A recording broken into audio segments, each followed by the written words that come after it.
I'm a recoil machine. Yeah, you're a recoil machine, but that's a 22. What are you talking about? Still a gun. Well, a lot.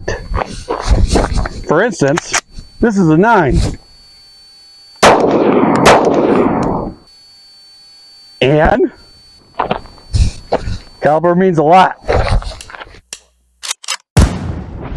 They call me a god. They call me a god. They call me a god. They call me a god. Let's go. Hey guys, welcome back to the Gun DD channel. This is a second part to my shooting for beginners. This video is going to be mainly on recoil impulse and choosing the right caliber for you and the situation, of course. Now, there's a lot of things that affect recoil, and I'll have to do a tabletop video here soon to go over everything. But today, what I'm going to mainly focus on is caliber. The caliber does make a huge difference. A lot of people hear 9mm, 357, or 38, or any of the other calibers, but they don't really know and understand what the difference is in power level for each of those rounds. So each one has a different recoil impulse, and a lot of things affect the way the gun is felt in your hand. But today I'm going to mainly focus on the calibers. We'll start with the easiest one, that is the easiest round to control. All right, so the easiest round to control would be a 22 long rifle, specifically a full-size 22 long rifle. The reason why is 22 long rifle tends to be a lower recoiling round. It's a rimfire cartridge. It's a very small cartridge, very lightweight bullet. If you notice, it's very lightweight and very small. And my thumb is comparison. It's a tiny gun, a bullet. Now, this would not make a great self-defense gun, and the main reason why is it is a very tiny bullet going at a reasonably slower speed. It's still a pretty fast round, but it's still a very small bullet going very slow in comparison. And what happens is when you use it in a self-defense situation, it may eventually stop your attacker, but it may not stop them right away. And that's why people tell you to start with 380 or higher. But let me show you why 22 is a great round in order to show beginners or to start out with.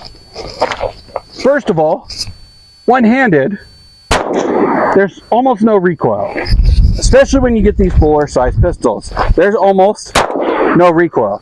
The negative side is a lot of times people start feeling like they're shooting a toy or a BB gun, and they start getting careless. At the end of the day, you still have to treat this as a firearm. It is still a firearm, and 22 is still deadly. It may not incapacitate someone right away, but it will eventually. So you want to make sure that you're still being safe, but if you have a proper grip, proper stance,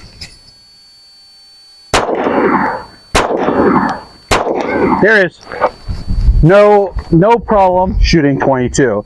And that's what makes 22 so much fun, and it's really cheap. So a lot of people shoot 22 because it's one of the cheapest rounds, and it's the funnest to go out to the range and just shoot. All right, next is the most common round that you hear people say that you should get is a 9mm. I would not suggest a 9mm for beginners unless you're getting a fuller size pistol. And the reason why is, now the Glock 19 is what they consider a compact, but I would say it's in the fuller size because you can get your whole hand on it. But the reason why I say that is because recoil is a lot more with a 9mm than with a 22. And you can notice that one-handed too, it's a lot more. 9mm is an okay round to start with. You just want to make sure you get a fuller size pistol. You don't want to start with a small gun. I'll get into that more in the tabletop video, but here what I'm going to mainly focus on is the caliber. So this is a pretty easy round to get control of in comparison to a lot of other calibers. It is comfortable enough to shoot, but you do know you're shooting a firearm. So this would be a good gun to start someone out with if you've showed them how to shoot a 22 and they get the fundamentals down. Then move them up to a 9mm. There's other calibers in between, and another good option is like a Smith & Wesson EZ in 380. That's a very light recoiling gun, and the round is still useful for self-defense. The 9mm is the easiest to use for self-defense because it's the most prevalent and you can get it almost everywhere, and it's still relatively easy to shoot.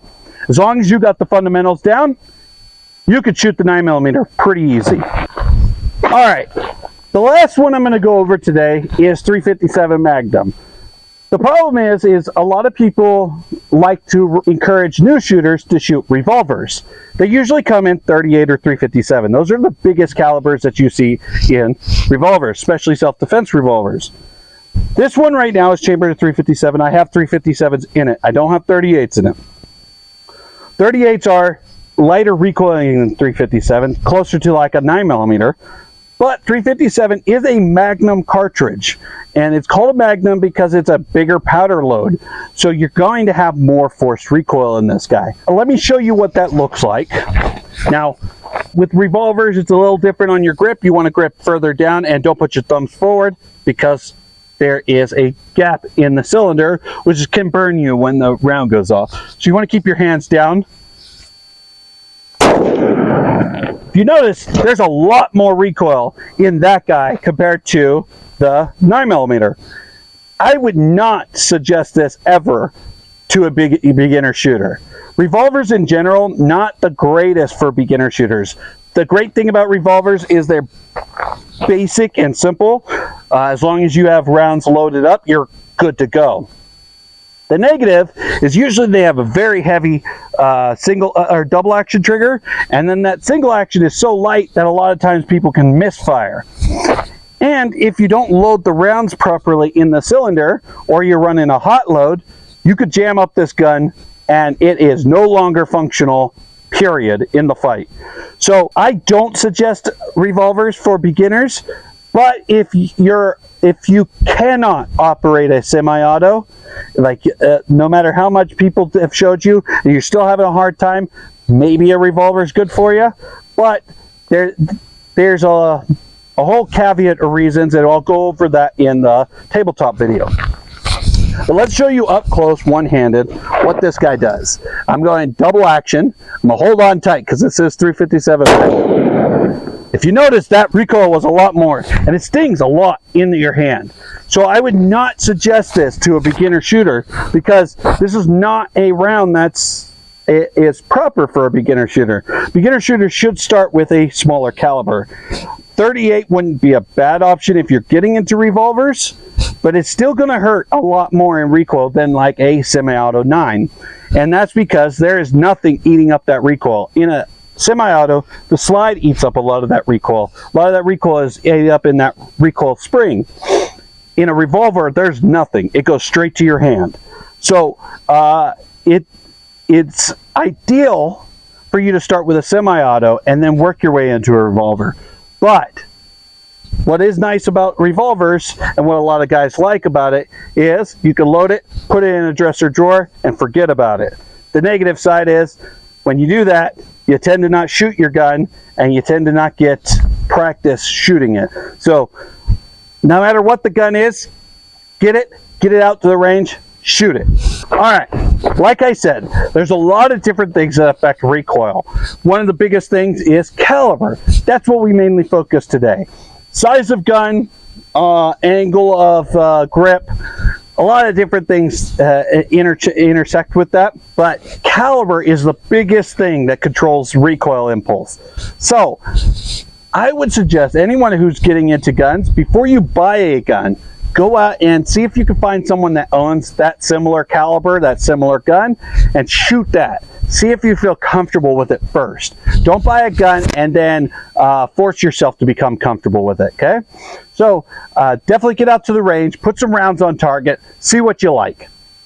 If you like this kind of video, like, comment, subscribe. Like this video because it helps the algorithm, helps people who may have not known this channel and may have need this advice, so we can get the algorithm working in our favor. Comment in this section, tell me what's your favorite caliber, and you know, is 357 too much for you? Let me know. And then share this video. There's plenty of people that you know that could use this kind of advice to help them get better at shooting. So definitely share this video and let them know that I'm out here teaching people how to be safe and effective with their firearm. Till the next time, I'm Gun Deity. I'll see you for the next video. I got a God complex. Haters love to hate, but I never feel pressed. Got a lot on my plate, but I never get stressed. I'll take all the pressure like I'm acing this test. And like a damn Freemason, I'll run this nation. They call me a god.